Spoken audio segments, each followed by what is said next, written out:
Dibutuhkan pemimpin yang mempunyai nyali. Dibutuhkan pemimpin yang berani mengambil keputusan. Dibutuhkan pemimpin yang berani bertindak. Please welcome to the stage His Excellency Joko Widodo, 7th President of the Republic of Indonesia.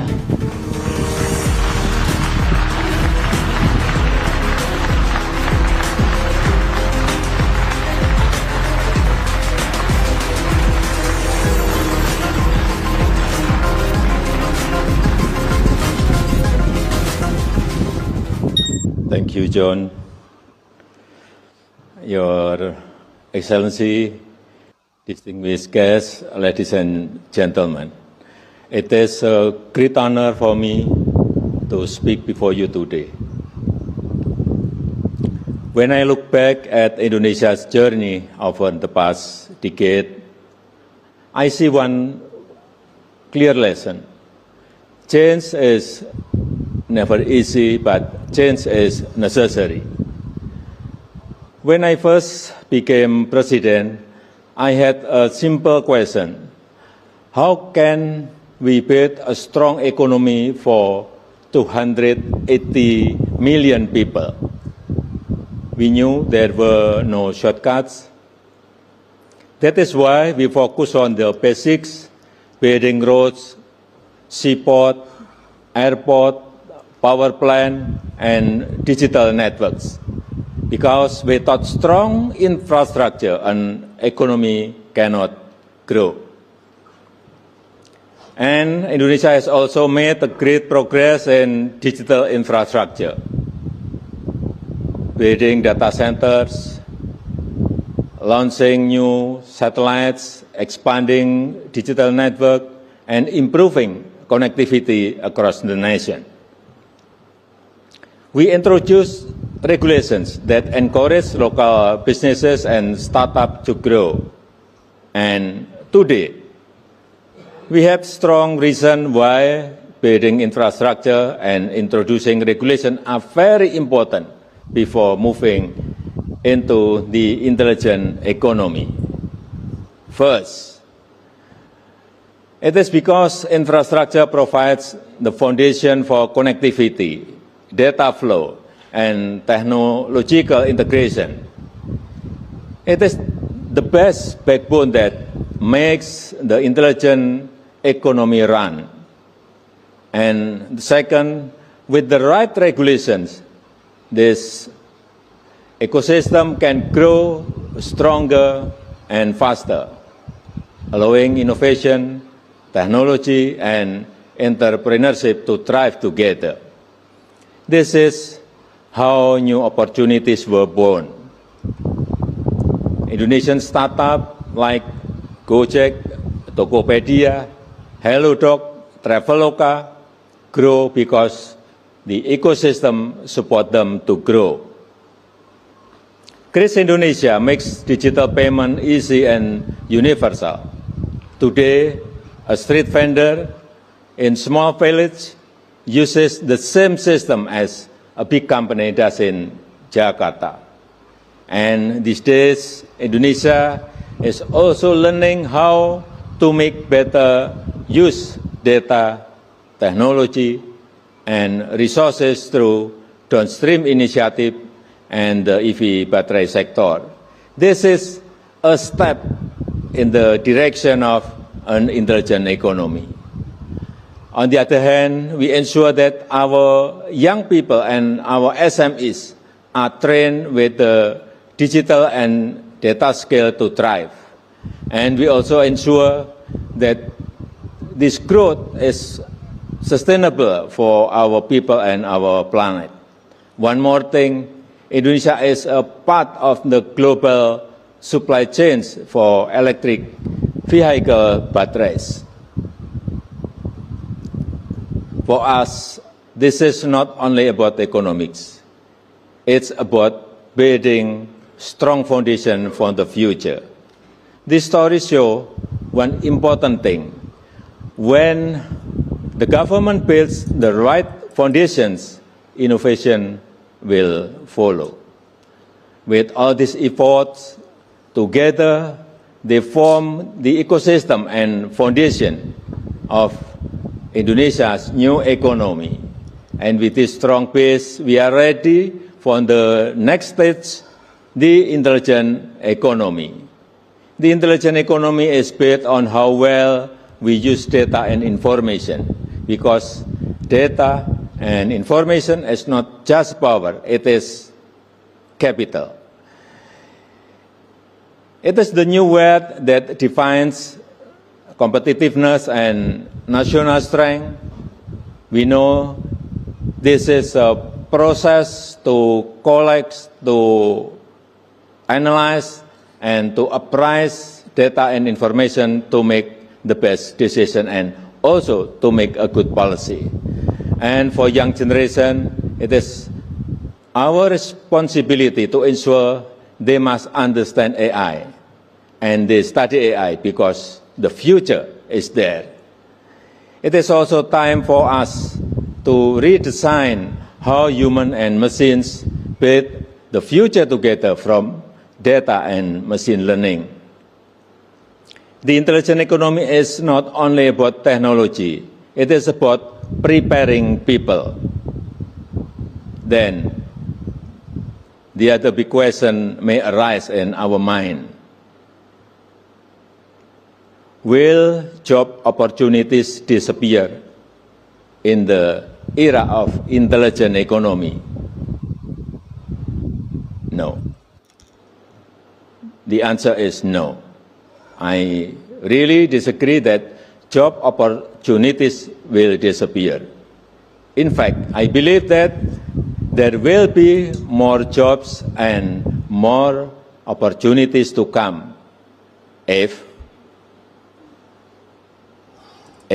we make sure our people are ready for them. We must ensure that they know and they study AI, coding, algorithm, and also about machine learning. This is something fundamental.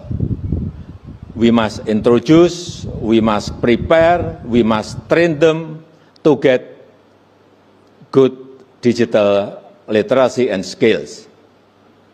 That is why this is not only Indonesia's story, it is also the story of Southeast Asia. Across the region, millions of young people are building startups. Millions of small businesses are moving online. New unicorns are emerging. Southeast Asia is no longer just a market. It is becoming a global force. The next unicorn may not come from Silicon Valley or Shenzhen.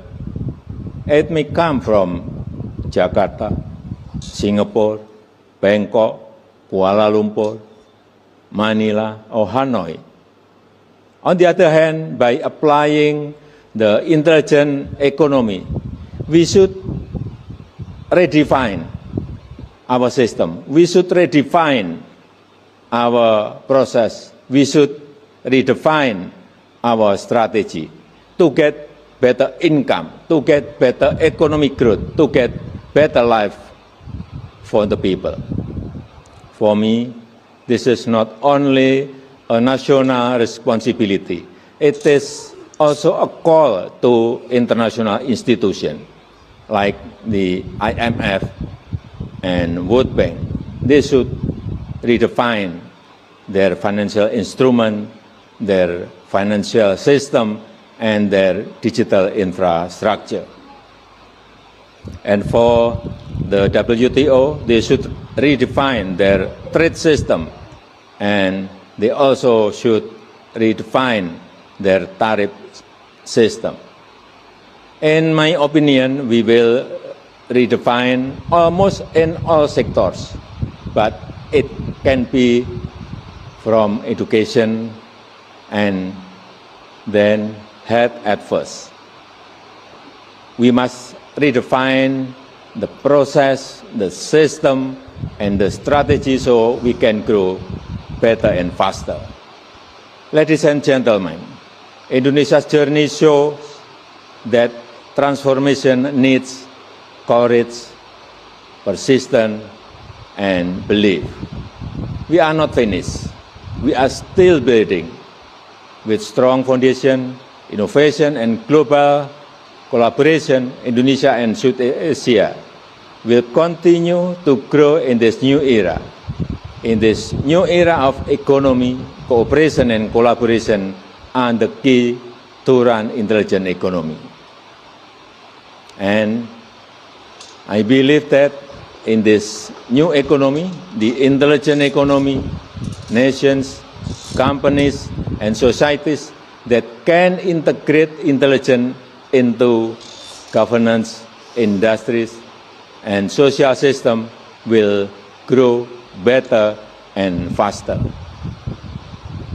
And I also believe that in the next 5 to 10 years, to 15 years, there will be a big humanoid robotic revolution. And there will be a big AI revolution. So, beware of this. Thank you.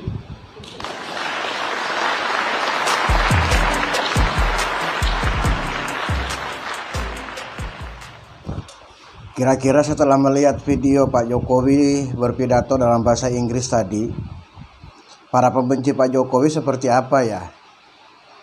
Apakah mengakui atau sadar, atau mungkin justru malah mereka mendapatkan bahan baru lagi untuk menghina, memfitnah Pak Jokowi?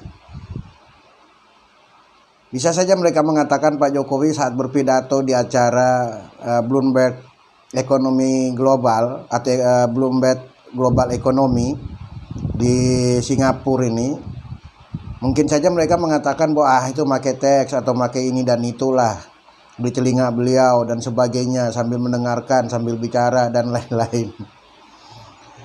Hei kalian atau Anda semua yang selama ini selalu menghina dan mencaci maki Pak Joko Widodo, dari bahasa Inggrisnya lah yang sempat kalian olok-olok, kalian katakan pelongo-pelongo, kalian katakan ijazahnya tidak asli alias palsu dan sebagainya, katanya membangun dinasti dengan adanya anak beliau atau anak sulung beliau jadi wapres dan lain-lain. Banyak lagi, termasuk kuburan ibunda beliau atau orang tua beliau diacak-acak oleh RRT dengan didampingi beberapa orang yang katanya pakar hukum, ada yang advokat dan sebagainya. Tapi ya begitulah. Ya saya sih berharap setelah kalian melihat video Pak Jokowi berpidato di acara Bloomberg Global Economy di Singapura dalam bahasa Inggris tanpa teks itu tadi, semoga saja itu bisa menyadarkan kalian semua bahwasanya memang Pak Jokowi adalah orang baik dan pantas dicintai oleh sebagian besar rakyat Republik Indonesia. Harusnya sih semua rakyat ya. Kalau saya pribadi sih merasa bangga pernah memiliki seorang presiden sekelas Pak Joko Widodo. Orang yang cukup sabar, difitnah, dicaci maki dan sebagainya, namun beliau tidak membalas sedikit pun. Kecuali yang baru-baru ini terkait kasus ijazah beliau yang dituduh palsu oleh RRT. Karena menurut beliau betul juga kalau saya berpikir di mana beliau mengatakan biarlah hukum yang menentukan atau biarlah hukum yang memastikan apakah ijazah Pak Jokowi itu asli atau palsu sebagaimana yang dituduhkan oleh RRT.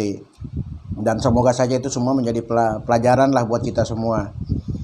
Jika memang terbukti ijazah Pak Jokowi itu asli, maka diharap ke depannya tidak ada lagi rakyat Indonesia, baik kalangan intelektual maupun kalangan rakyat yang di akar rumput, tidak lagi menghina dan mencaci maki beliau, tidak lagi menuduh beliau berijazah palsu, apalagi dituduh dicetak di pasar pramuka. Sungguh kejam tuduhan itu.